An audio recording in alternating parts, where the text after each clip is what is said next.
Magandang umaga po sa ating lahat. Ang hina. Magandang umaga po sa ating lahat.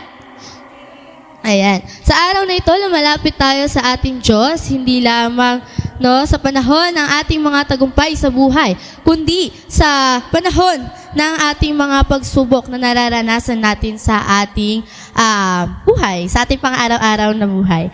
The Bible reminds us that even Jesus himself faced a bitter cup in the Garden of Gethsemane, yet he trusted the will of the Father. As we worship today, let us come with open hearts, trusting that God is present in every season of our lives. Sabi nga sa salita niya mula sa Psalm 34 verses 17 to 18, the righteous cry out and the Lord hears them. He delivers them from all their troubles. The Lord is close to the brokenhearted and saves those who are crushed in spirit. Let us worship the Lord together. Let us pray. Ama naming Diyos, maraming salamat sa bagong araw na ipinagkaloob mo po sa amin. Salamat sa pagkakataon na makalapit sa iyo bilang isang pamilya ng pananampalataya. Sa oras na ito, Panginoon, iniaalay namin ang aming pagsamba sa iyo.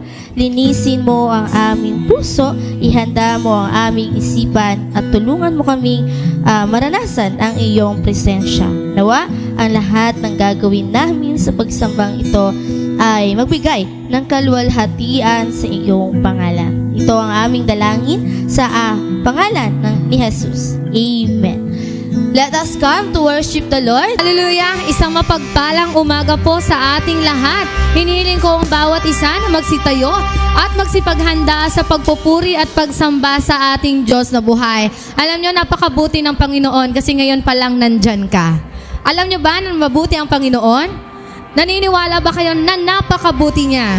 At sa lahat ng dako ng ating buhay, tayo ay dapat magtiwala sa Kanya dahil always in God, nothing is impossible. Always trust in Him. Lagi natin siyang pagkatiwalaan sa lahat ng bagay, anuman ang ating bigat ng ating nararamdaman o daladala sa buhay.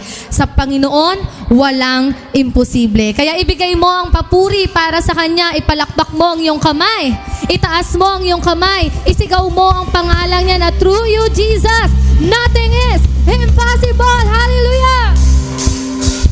To you, I can do anything we say.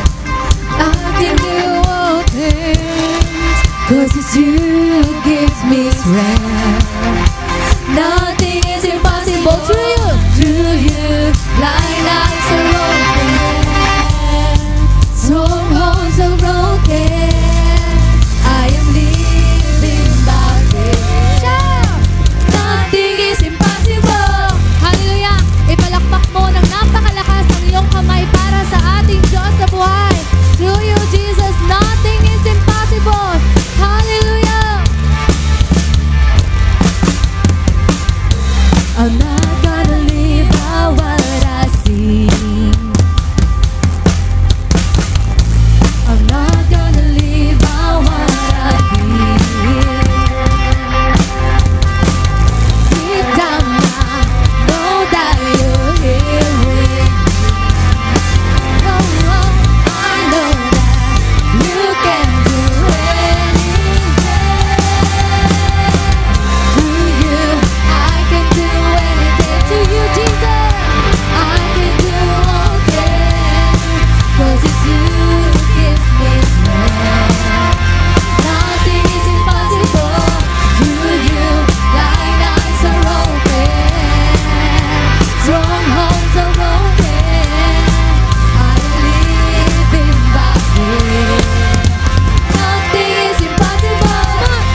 got no choice but to leave myself above it. Oh, like the ashes of the wind. So long to my old friend. Burden and bitterness, it just kept on moving. For you were welcome here. Hallelujah. From now till I walk the street of gold, I sing of how you saved my soul. This way was sunlight, found its way back home. He picked me up, he turned me around, he placed my feet on solid ground. I thank the Master, I thank the Savior, because he healed my heart, he changed my name, forever free. I'm not the same. I thank the Master, I thank the Savior. Come on, I'll take God. Oh, I'll take God. Oh, I'll take God. We sing, we'll praise you, Lord. Come on, we sing. And lost another one. I am free. I am free. I am free. And lost another one. I am free. We sing, church. I am free. And lost another one. I am free. We are free, oh God. And lost another one. I am free. I am free. I am free. Come on. And lost another one. I am free. We free. We do. And lost another one. I am free. Come on. Let's sing. And lost another one. And lost another one. I am free. I am free. Oh, I am free. And lost another one. I am free. Because he picked me up, he turned me around, he placed my feet on solid ground. I thank the Master, I thank the Savior, because he healed my heart, he changed my name, forever free. I'm not the same. I thank the Master, I thank the Savior, I thank God. Oh, I thank God. Hallelujah. I thank God. Oh, Jesus, we are free. We are free with you, Lord God, our Savior. Hallelujah. Thank you for all you've done in our life, Jesus. And as we remember the cross, you died for us, oh God. We will sing worship for you. Hallelujah.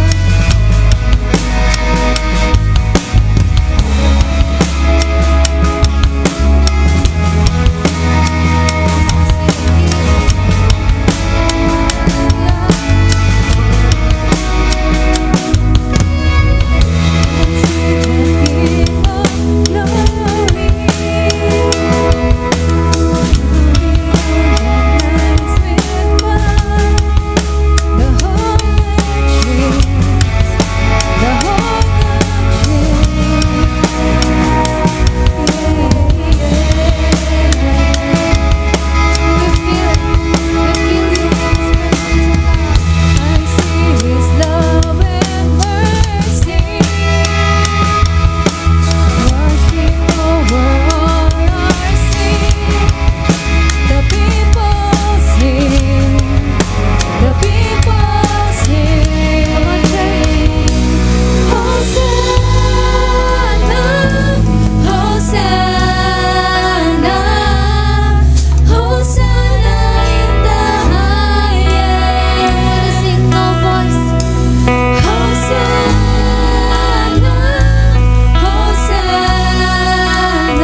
give love on us, oh God.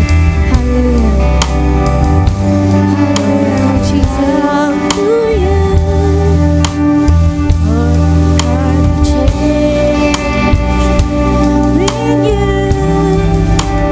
flowing from the grace that abound in you.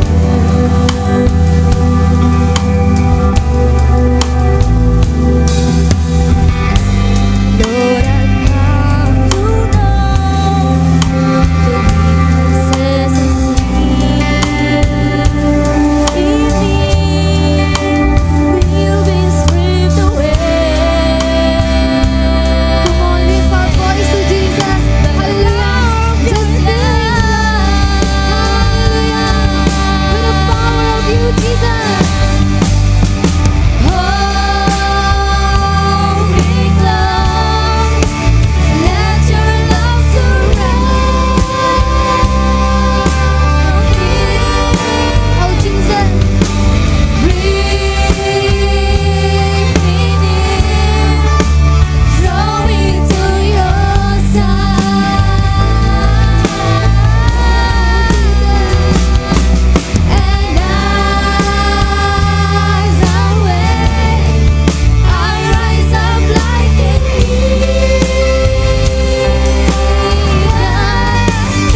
strength, oh God. We can do all things. We will trust in you. We will trust in your name, with your holy name, with your presence, with your goodness and greatness. Hallelujah. In Jesus' name, can we clap for Jesus? Hallelujah. Ibigay mo ang mataas na papuri at pagsamba sa ating Diyos na buhay. Ibigay mo ang malakas na palakpak sa Kanya. Oh Jesus! Hallelujah! Thank you for all the goodness that you gave, for all you've done in us. Amen and amen. Na-bless po ba tayo mula sa ating kinanta para sa ating Panginoon? Amen. Sigaw nga natin, Amen. Amen. Ayun, ngayong umagang ito, makakarinig tayo ng salita mula sa ating scripture reading na tinatawag ko na po si Micaela Omerga at susundan po ito ni Pastora Mercy Losada para po sa ating mensahe sa araw na ito. Para po sa ating scripture reading, inaanyayahan ko po ang lahat na tumayo para sa paggalang sa salita ng Diyos. Kung may mga Biblia po kayo, pakibukas po sa Luke chapter 22 verse 39 to 46. Sa Tagalog, Lucas chapter 22 verse 39 to 46. Lumabas si Jesus at gaya ng kanyang kinagawian, nagpunta siya sa bundok ng mga olibo kasama ang mga alagad. Pagdating dooy, sinabi niya sa kanila, "Manalangin kayo upang hindi kayo madaig ng tukso." Iniwan niya sila at pumunta sa di kalayuan at dooy lumuhod at nanalangin. Sabi niya, "Ama, kung loloobin mo, ilayo mo sa akin ang kopang ito, ngunit huwag ang kalooban ko ang masunod, kundi ang kalooban mo." Nagpakita sa kanya ang isang anghel mula sa langit at pinalakas ang loob niya. Dala ng matinding hinagpis, siya'y nanalangin ng lalong taimtim at pumatak sa lupa ang kanyang pawis na parang malalaking patak ng dugo. Pagkatapos manalangin, siya'y tumayo at lumapit sa kanyang mga alagad. Naratnan niyang natutulog ang mga ito dahil sa labis na kalungkutan. "Bakit kayo natutulog?" tanong niya. "Bumangon kayo at manalangin upang hindi kayo madaig ng tukso." Maaari na po tayong umupo. Isang mapagpalang araw sa ating lahat. Kumusta po ang lahat? Puyat. So, yung mga nag-attend kahapon ng wedding, so mga pagod sila at mga puyat. Maliban sa hindi. Okay, pero salamat sa Panginoon at hindi po yun hadlang para tayo ay magpuri at magsamba sa ating Panginoon.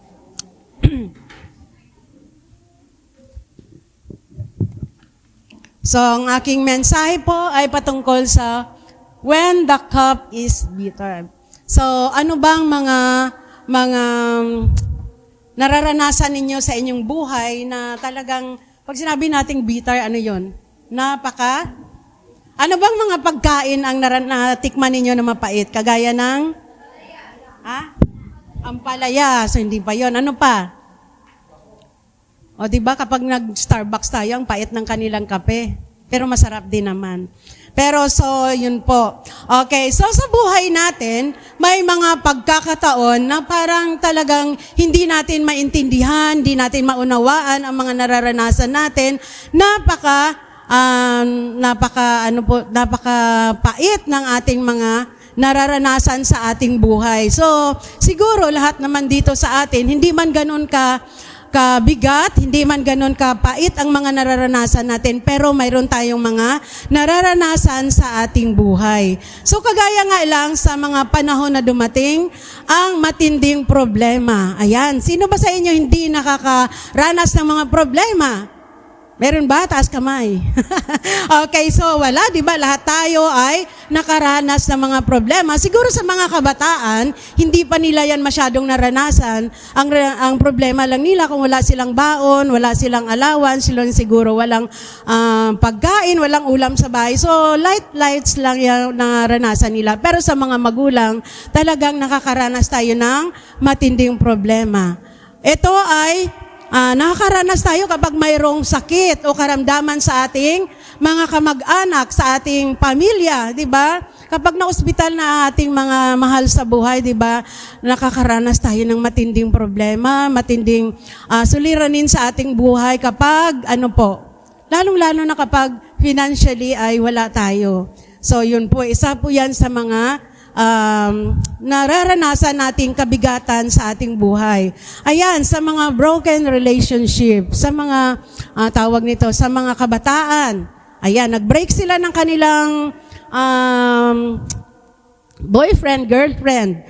So, yung iba talagang wala lang. Pero yung iba naman talagang inaano nila. Talagang nasasaktan sila. How much more pa sa pamilya, di ba? Mayroong mga pamilya na broken po or nagkakahiwalay dahil sa tinding problema, hindi sila magkakaunawaan o ano pa man. So, ang dami-dami nating mga problema na nararanasan o kabigatan sa ating buhay. Financial struggles. Sino ba sa inyo dito ang hindi nag-struggle sa financial? Meron ba? O di ba, lahat tayo nakakaranas din. Lalong-lalo pa yung may mga estudyante. So every day, di ba, sa baon lang ng mga anak. So yun po. Minsan, lalo pa ngayon at nagsimahalan na lahat yung mga bilihin, gasolina, lahat. At ito pa, itong matinding pagsubok o nararanasan natin kung tayo ay mayroong tawag nito, mayroon tayong kaibigan, talagang nag-ano tayo dun sa kanya, lahat na lang. Pero dumating ang panahon na yung betrayal, so yung pinagkakatiwalaan natin ay nagtaksil sa atin, nagkanulo sa atin, nagtraidor sa atin, o ano ba mga term, panluloko, lahat. So doon mo lahat ipinagkakatiwala yung buhay mo, mga sikreto mo, pero time will come, talagang hindi kanya ina-acknowledge or pinagtaksilan ka niya. So napakasakit po yun. Siguro dito wala namang nangyari yan sa atin. Pero kapag imagine natin, yan ang nararanasan natin sa ating buhay, napakasakit. Okay, so minsan napatanong na lang tayo sa ating mga sarili, bakit kaya nangyari ito sa akin? Bakit nangyari ito sa atin? Tayo naman ay anak ng Diyos. Bakit nangyayari po ito sa atin? So bago tayo magsimula o bago ko umpisa ng ating mensahe, tayo po muna ay yumuko at manalangin. Panginoon, maraming salamat po o Diyos sa inyong kabutihan sa bawat isa sa amin. Salamat po Panginoon sa inyong mga anak na nandirito ngayon upang makinig ng iyong salita. I pray Father God na hipuin niyo po sila ng iyong banal na Espiritu Panginoon na maunawaan po nila Lord ang nais mong iparating sa araw na ito. Lord Jesus, tulungan niyo po kami na maintindihan po namin at maunawaan Panginoon ang inyong kalooban sa bawat isa sa amin, Lord. Tulungan niyo po kami dahil alam po namin, Panginoon, sa aming buhay, kung wala ka, Lord, ay wala po kaming magagawa, Panginoon. I pray, Father God, tulungan niyo rin po ako na maipahayag ko, Panginoon, or mai-share ko, Panginoon, ang iyong salita, Lord. At dalangin ko po, Panginoon, na hindi po ang aking buhay ang makikita, Lord, kung hindi po kayo ang magningning sa aking buhay, Panginoon. Lord, maraming salamat po sa pagkakataon ito, Lord, na kung saan, Panginoon, ay malaya po kaming marinig ang iyong mga salita. Ito pong lahat, Panginoon, ay sa inyo po namin ibinabalik ang papurit pasasalamat sa tanging pangalan lamang ni Jesus. Amen at amen. Makikita natin, ang ating theme verse ngayon ay makikita sa Luke chapter 22 verses 39 to 46. So ang background ditong mensahe na ito na yung alam ng Panginoon kung ano po yung mangyayari sa Kanya. At sa huling hapunan, kasama ang Kanyang mga disipulo, alam na ng Panginoon yon. So ito po yung hinaharap ng Diyos na pighati o kapaitan sa Kanyang buhay. So, di ba tayo, halimbawa, kapag tayo ay makasalanan, inaano na natin, halimbawa, ibibitay ka na o paparusahan ka na. So, binibilang na natin yung ilang tulog na lang, buti kung maganda yung mangyayari sa atin, di ba? So, naano natin na talagang napakahirap po. So, ito po yung nararanasan ng ating Panginoon, na alam niya sa kanyang sarili na mayroon pong magkanulo sa kanya. Alam niya sa kanyang buhay na talagang mapait ang mangyayari sa kanya. So makikita natin sa Luke chapter 22 na si Jesus po sa Garden of Gethsemane, ilang oras bago siya ipako sa cross, so anong ginawa niya? Alam niya ang mangyayari sa kanya, may matinding paghihirap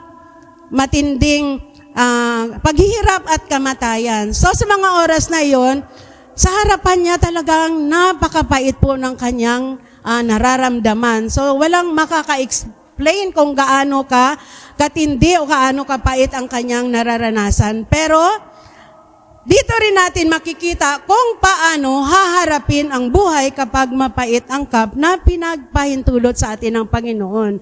Kagaya niyan, halimbawa, mayroon tayong problema. Paano ba natin hinaharap po ito? Sa pamamagitan ba ng babakasyon sa ibang lugar? Paano natin hinaharap ito? Sinasabi ba natin sa ating mga kaibigan? Or yung iba, di ba, pag hindi na nila kaya, nandun na yung nag-suicide sila. Talagang nagpapakamatay sila dahil hindi na nila alam, hindi na nila kaya ang kanilang mga nararamdaman. Okay, so sa umagang ito, mayroon po tayong pag-aaralan. Una po, when the cup is bitter, go to God and in prayer. So sabi sa Luke chapter 22 verses 39 to 41, anong sabi niya? Jesus knelt down and prayed. So dito po natin makikita yung ng Panginoon na sa tindi ng kanyang problema, sa tindi ng kanyang kaharapin, kamatayan, anong ginawa niya? Hindi po siya nagpanik po. Anong ginawa niya? Nanalangin po siya. Yun po yung inaano ng Panginoon na unang-una sa lahat, nagpipray po siya. So anong ginawa niya po? Sa harap ng napakalaking suffering na paparating sa kanya, nanalangin po ang Panginoon. Tayo mga kapatid, kung tayo ay nakakaranas ng matinding problema o hindi man matinding problema, anong ginagawa natin? So sana po maging good example po natin itong ginawa ng Panginoon sa atin. So nakita natin dito na hindi po siya nagpanik, hindi siya nagreklamo, hindi po siya tumakas o saan pa man siya nagtago, kung hindi, hinarap niya ang paparating na kamatayan. So yun po ang kanyang naramdaman. So nagpray po siya. Nanalangin siya at tayo rin minsan kapag may problema tayong dumarating sa ating buhay, anong mangyayari? Anong first natin? Instinct na ginagawa natin? Mag-worry tayo. Diba? Lalong-lalo pa sa financial, lalong-lalo pa ngayon. Kahit siguro lahat sa atin nakakaramdam ng pagtaas ng mga bilihin ngayon. So nagwo-worry tayo. Saan kaya ako, ganito? Sa pang-araw-araw na lang natin na buhay. Saan tayo kukuha ng ating financial na pangangailangan, lalo pat may mga estudyante tayo. So nagwo-worry tayo. Yun po yung nararamdaman natin. Isa pa, nag-overthink tayo, di ba? Hindi pa nga ito, ang dami-dami na nating nararating na sa pamamagitan ng pag-iisip natin. At kung mayroon tayong problema, anong ginagawa natin? Kaagad-agad, ikikwento natin sa ating mga kaibigan, sa ating pinagkakatiwalaan, at sa ibang mga tao. Or, sinusubukan nating solusyonan mag-isa ang ating mga problema. Ayan. So kapag sinusubukan nating solusyonan ang ating problema na tayo lang mag-isa, anong mangyayari po? Naging ba tayo? Naging successful ba tayo? Instead po na tayo ay manalangin. Lumapit tayo sa Panginoon. Prayer should be our first response. Hindi po yung option lang yung panalangin. Kapag okay na naman yung naramdaman mo, kapag okay na naman yung problema mo, parang nakalimutan na nating manalangin. So, hindi po option ng panalangin. Kung hindi po, ito po lagi ang gagawin natin. Lumapit tayo sa Panginoon. May isang yung isang bata, may dala-dala po siyang mabigat na bag na parang hindi niya na kayang buhatin yung kanyang bag. So, nandyan lang yung tatay niya, handang tumulong sa kanya. Pero anong ginawa niya? Talagang siya ang nagpasan-pasan o nagdala-dala ng bag niya na nandyan naman yung kanyang tatay na handang tumulong sa kanya. So, parang tayo din minsan, di ba? Ang bigat ng mga problema nating nararanasan, nandyan yung Panginoon natin, nandyan yung Diyos natin, na kaya tayong tulungan, pero hindi natin binibigay o hindi natin sinasabi sa Kanya. So, pinipilit nating buhatin ang mga pasanin, ang burden natin na pwede naman nating ibigay sa Panginoon. Pwede tayong humingi ng tulong sa Kanya. When the cup of life is bitter, anong gagawin natin? Lumapit tayo sa Diyos, lumapit tayo sa Kanya at manalangin. Hihingi tayo ng tulong sa Kanya. So mga kabataan, hindi solusyon ang magtawag nito, magtampo sa Panginoon. Hindi solusyon yung hindi ka na magsimba dahil hindi na ano yung problema mo. Hindi solusyon yung magpakamatay. So kagaya lang maano ko lang yung kaklase ni Hannah. So last week, so 2 araw sila na pumunta doon. So itong bata na ito, so narinig ko pa yung nag-valedictory address sa kanilang graduation. So hindi ko alam kasi hindi naman kunento ng nanay nila sa kanila, pero nandun yung panghihinayang kasi matalino siyang bata. Hindi alam kung anong problema niya na nagpakamatay po siya. So 3 days po daw siya sa ospital. Hindi na talaga siya na kasi na bumaba na yung oxygen niya. So sa madaling sabi, namatay siya. Namatay talaga siya. So nandun yung, di ba, talagang napakatindi ng problema, napakatinding pait na nararamdaman ng kanyang magulang kasi 2 lang silang magkakapatid. So namatay pa siya. So isa na lang ang natira sa kanyang kapatid. So sila, siyempre alam nila kung anong naging problema ng bata pero hindi naman kunento ng nanay niya sa mga kaklase niya. So halos na mga kaklase niya sa STI at saka yung advisor niya nandun din. So doon siya ibinurol sa may one cemetery, yung pinuntahan namin nila ni ate. So nandun po. So napaka na sayang, kumbaga isipin lang natin sayang kasi napakatalinong bata na So sabi ko, hindi niya malang naisip na kapag kasi nandun daw sa sa Twitter niya na sinasabi niya doon na handa na talaga siya. So ibig sabihin, parang plinano niya. Handa na talaga daw siyang magpakamatay. So, ganun po, nababasa na lang ng magulang niya. So, sabi ko hindi niya malang naisip na pag wala na siya, malulungkot yung mama niya kasi 2 na lang naman sila ng ate niya kasi wala naman silang tatay. So, siguro, dahil sa tindi, pressure siguro sa pag-aaral, kaya kayo mga bata mga nag-aaral, kung ano lang yung marating ninyo, wag na kayo makipag-compete kayo sa iba. So kung yun lang ang kaya ninyo, wag na to the point na isipin ninyo na magpakamatay kayo or anong gagawin ninyo dahil hindi nyo na abot yung ninyo, yung standard ninyo na aabutin yung mataas na grade, so wag yun. Wag na kayong mag-isip ng ganun. So ang isipin ninyo, kung ano yung binigay ng Panginoon, yun po yung gagawin po ninyo. Hindi yung hahantong kayo sa yung buhay ninyo. So ganun po. So matinding kapighatian, matinding pait sa kanyang sa kanyang magulang at sa kanyang ate yung nangyari. Okay, so anong sabi dito? Kapag tayo ay nakaranas ng problema, matindi man itong problema, ano mang mangyayari, lalapit tayo sa Panginoon. Dahil siya lang po ang makakatulong sa atin. Pangalawa po, ang sabi po dyan, when the cup is bitter, be honest with God. Maging honest tayo. Minsan, di ba, hindi tayo naging honest sa mga magulang natin. Pero doon sa Panginoon, doon natin isasabihin yung mga problema natin. Kung maaari, sabi ng Panginoon sa Luke chapter 22 verse 42, sabi niya, Father, if you are willing, take this cup from me. So sabi dito, kung maaari, sabi niya, ilayo mo sa akin ang kupang ito ng paghihirap. Ayan yung panalangin niya. Di ba sino naman nagano sa atin na palagi na lang tayo may nakakaranas ng paghihirap? So ito yung sabi ng Panginoon, ilayo mo ang paghihirap, gayon man, huwag ang kalooban ko.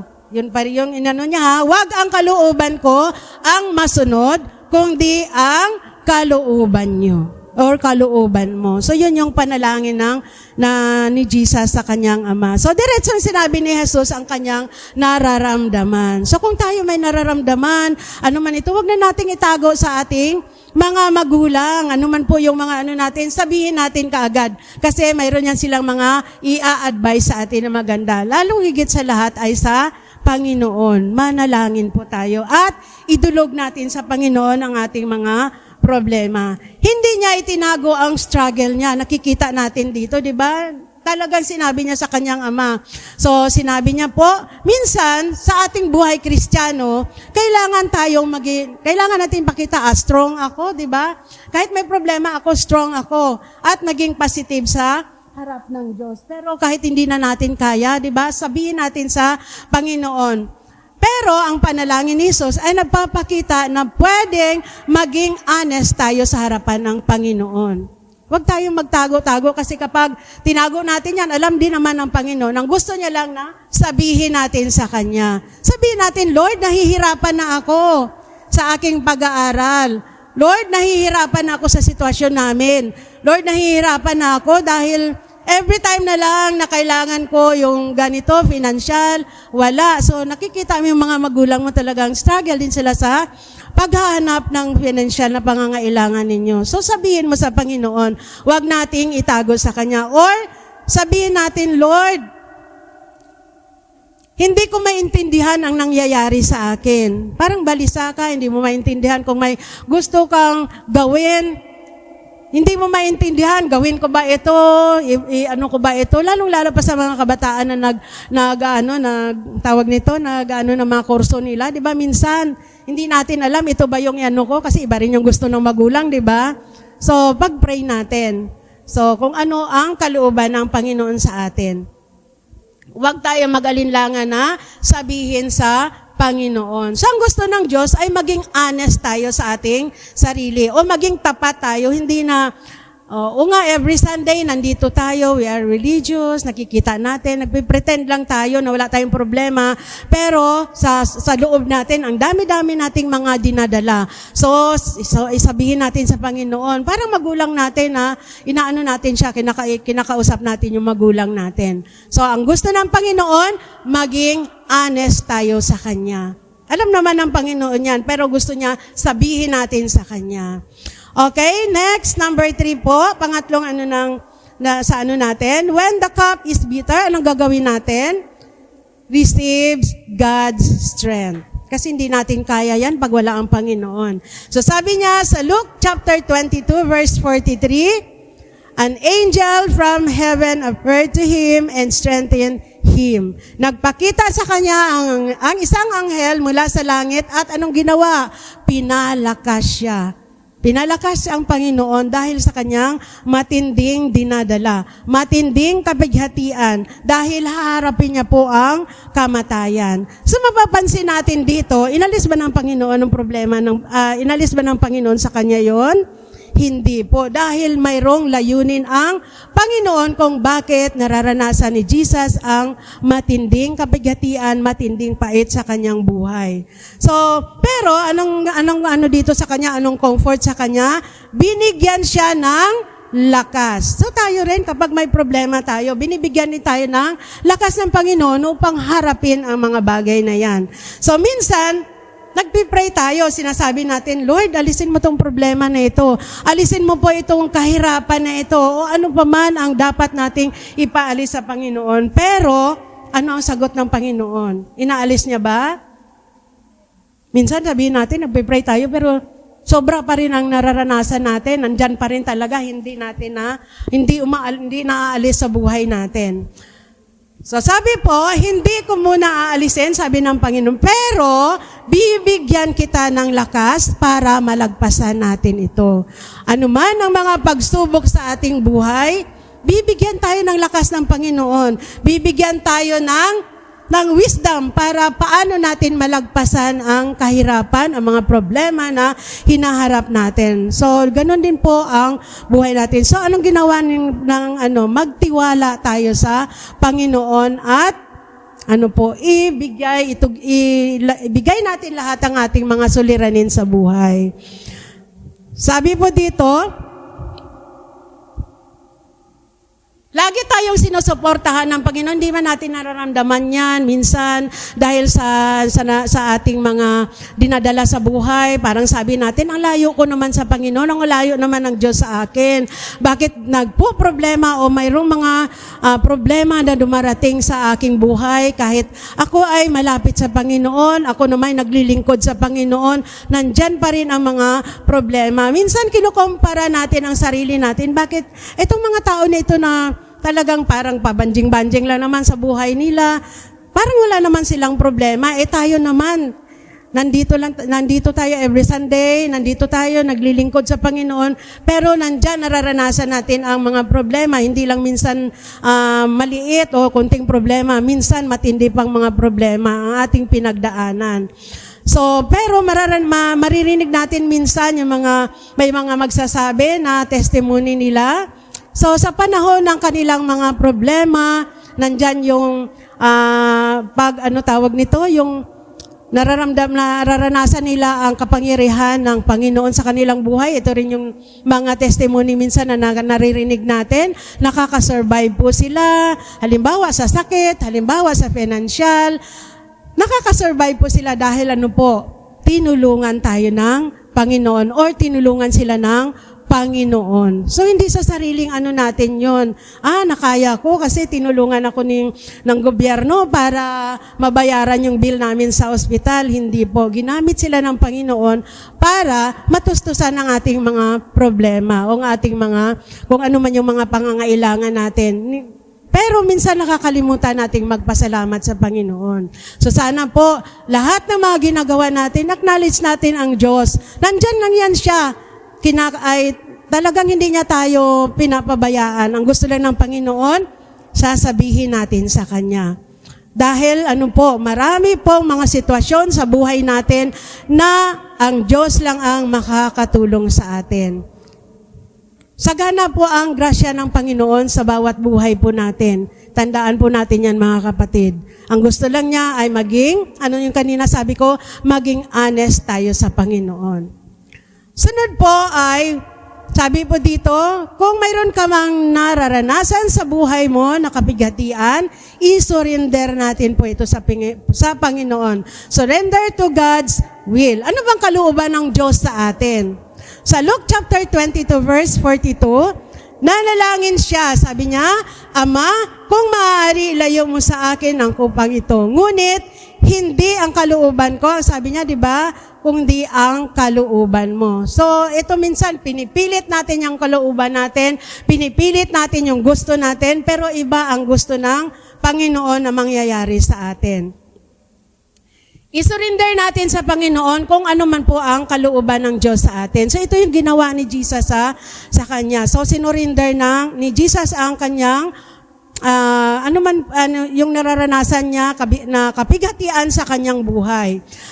Ito minsan, ang salitang surrender po ay isa sa pinakamahirap na gawin natin bilang Kristiyano. Diba? Ang hirap natin i-surrender. Ano man po yung mga dala-dala natin dyan sa buhay natin, ang hirap natin i-surrender sa Panginoon. So tayo pa rin ang dinadala pa rin natin na nandyan lang naman siya, handang tumulong at handang makinig sa ating mga sasabihin. So naintindihan tayo ng Panginoon sa lahat ng ating mga ginagawa. So alam ng Diyos na nung time na yon, talagang na siya, di ba? Pinagkanulo siya ng kanyang isang disipulo, masakit yun sa kanya, di ba? So, alam ng Diyos na ang kasunod yun ay ipapako na siya sa cross. Dahil may purpose din ng Panginoon kung bakit ginawa niya yon kay Jesus, na ipapako siya sa cross. Pero hindi siya hindi siya nagreklamo. Walang sinabi sa Bible na nagreklamo si Jesus. Kung hindi, pinili niya pa rin na sumunod sa Panginoon. Pinili niya pa rin na i-obey ang sinabi sa kanya. Kasi kung hindi niya in-obey yun, so wala rin tayo, di ba? Parang kagaya lang din ng isang doktor. Halimbawa, may sakit ka, pinagkakatiwala mo sa doktor, na papagalingin ka ng doktor, di ba? So, marami tayong mga, halimbawa, operahan ka, nagtitiwala ka sa mag-oopera sa'yo, sa surgeon po, na ikaw ay pagalingin. So, ganun din ang Panginoon. Ganun din tayo. Kapag tayo nagtitiwala sa Panginoon, tayo ay tutulungan ng Diyos. So, kahit alam ng Panginoon na ang kanyang mararanasan ay matinding pahirap sa kanya, matinding sakit sa kanya, pero hindi siya nagreklamo. Nagtiwala pa rin siya sa Panginoong Diyos. So, nakikita natin dito na ang Panginoon, alam na alam ng Diyos bawat isa sa atin dito kung ano po yung buhay natin in the future. Tayo hindi natin alam, di ba? Pero may mga plano tayo, lalo-lalo pa sa mga anak natin. O anak, ito yung gusto mo, ito yung gusto ko, na balang araw magiging successful na ganito ka. Pero hindi yun ang plano pala ng Panginoon. So minsan, di ba, nagsistruggle tayo sa mga gusto natin. Dahil alam ng Diyos kung ano man yung ating future po, lalong-lalo pa sa ating mga anak. So alam ng Diyos kung ano man po yung kahinatnan ng Panginoong Jesus. Dahil ipako po siya sa cross, mayroon pong dahilan yon. So malaking dahilan kung bakit ipinako ang Diyos sa cross po.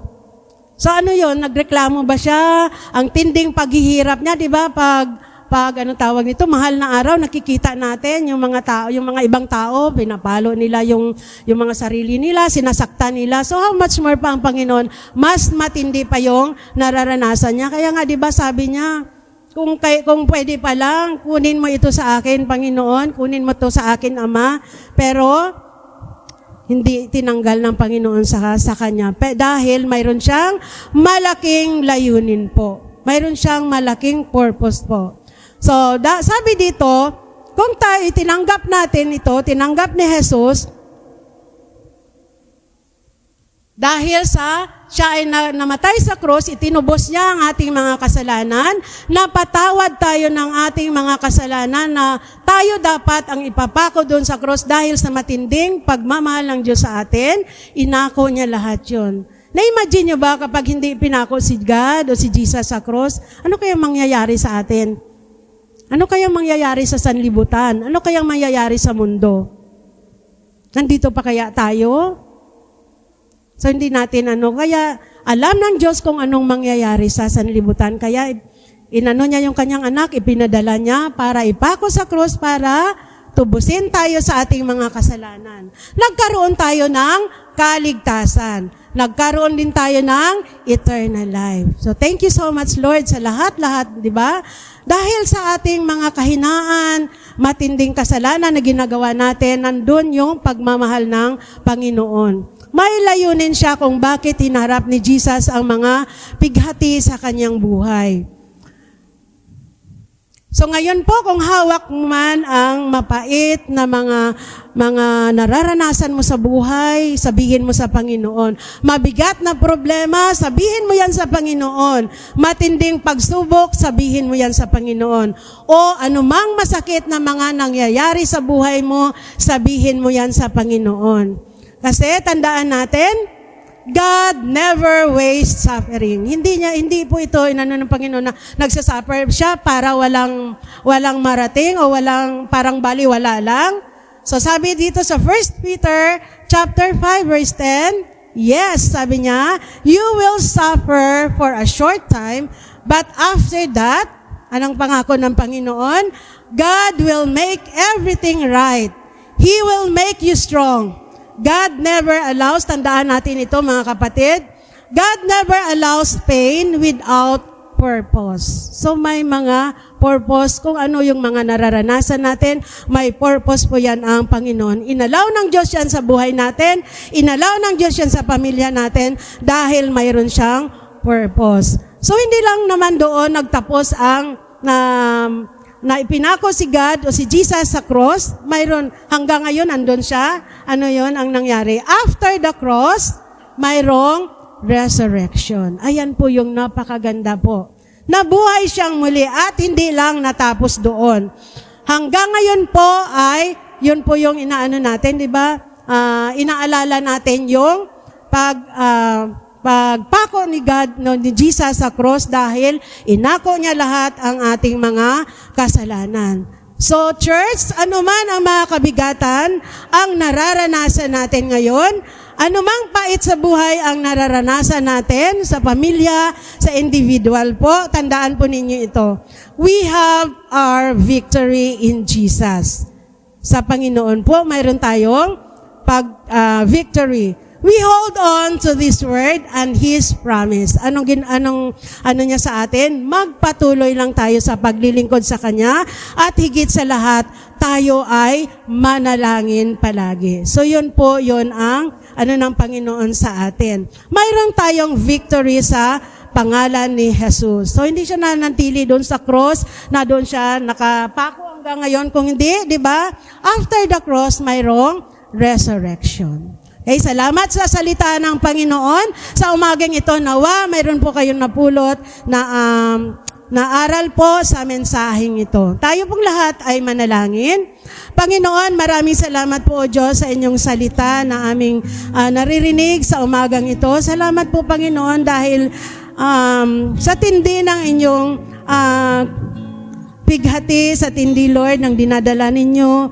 Salamat, Panginoon, dahil hindi po kayo sumuko, dahil mayroon pong layunin po, mayroon pong purpose kung bakit po kayo namatay sa krus po. Dahil po para matubos ang aming mga kasalanan, dahil sa aming mga kasalanan, Lord, dahil sa tindi ng inyong pagmamahal, tinubos niyo po kami. Salamat, Panginoon, sa inyong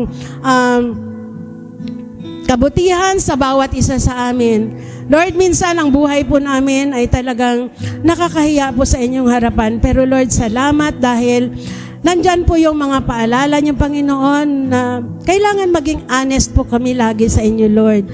Maging honest po kami, ano man ang aming kinakaharap, ano man ang mga problema namin, kailangan po namin na sasabihin namin sa inyo, Lord. Dahil nandyan ka, Panginoong Jesus, na handang tumulong sa amin. Salamat, O Diyos, kahit hindi po kami karapat-dapat sa inyong harapan, nandyan ka, Panginoon, na handang mag-unawa, handang umintindi sa bawat buhay po namin. Patawarin niyo po kami, Lord, sa aming mga kahinaan, na every time, Lord, na nagkakaroon kami ng problema, minsan, Panginoon, ay yung sarili namin, Lord, ang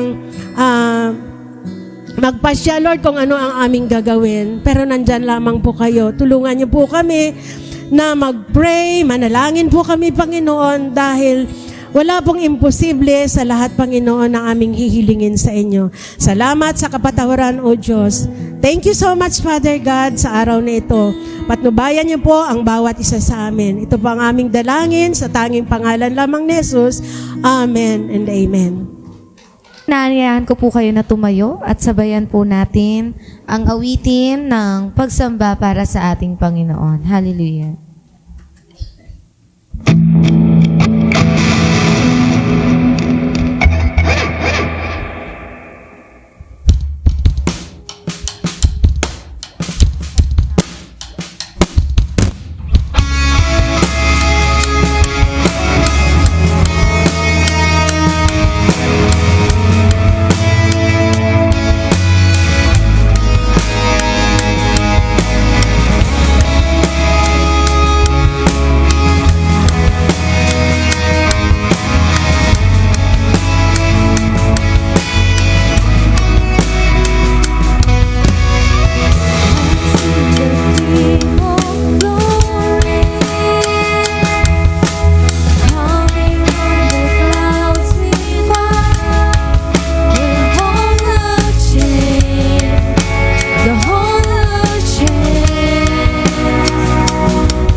Dako na po tayo sa ating offertory. Our message today is all about when the cup is bitter. Lahat po tayo ay dumadaan sa season na mahirap. May problema tayo, may mga struggles, at may sakit din. At minsan, parang mapait na cup na nasa harapan natin. Pero tulad ni Jesus sa Garden of Gethsemane, pinili niya pa rin magtiwala at mag-surrender sa kalooban ng amang nating Diyos. At ganun din po tayo ngayon.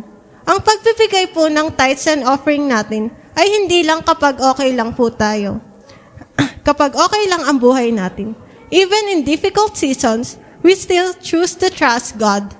Kahit may pinagdadaanan tayo, we still believe na ang Diyos ang ating provider at hindi niya tayo pababayaan. Sabi sa Bible, God loves a cheerful giver.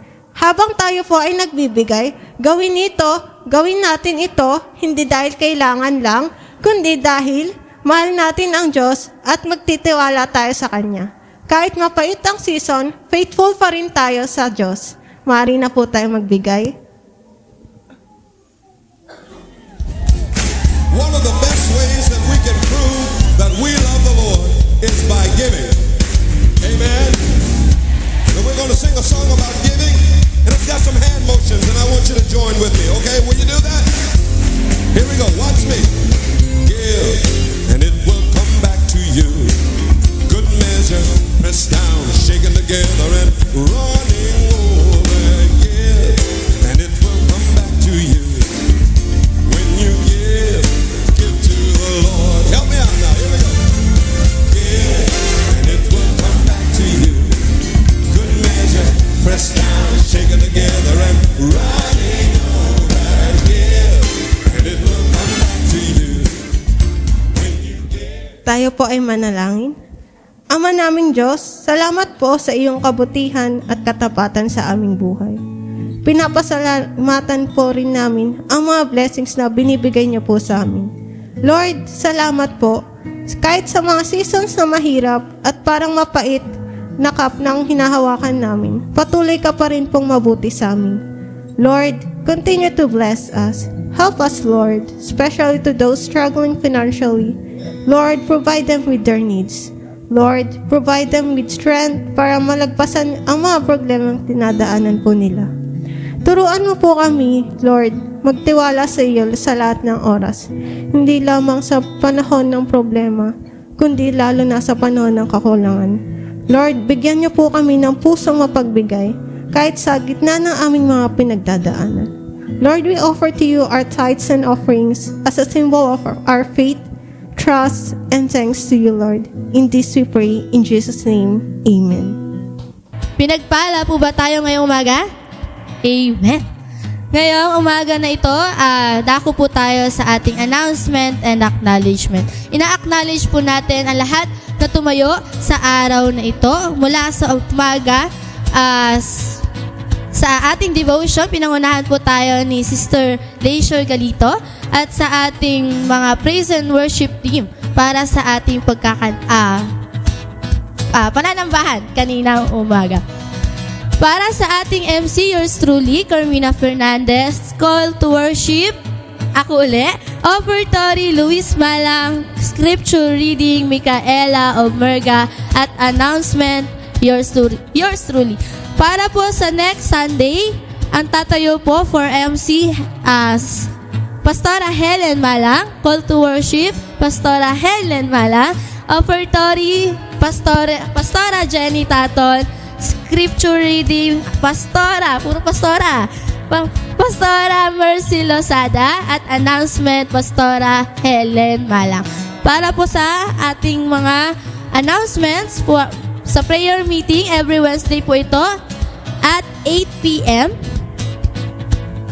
Youth Connect every Sunday after service. Meron po ba tayo? Meron. Children Sunday School, Children Ministry every Sunday at 3 p.m.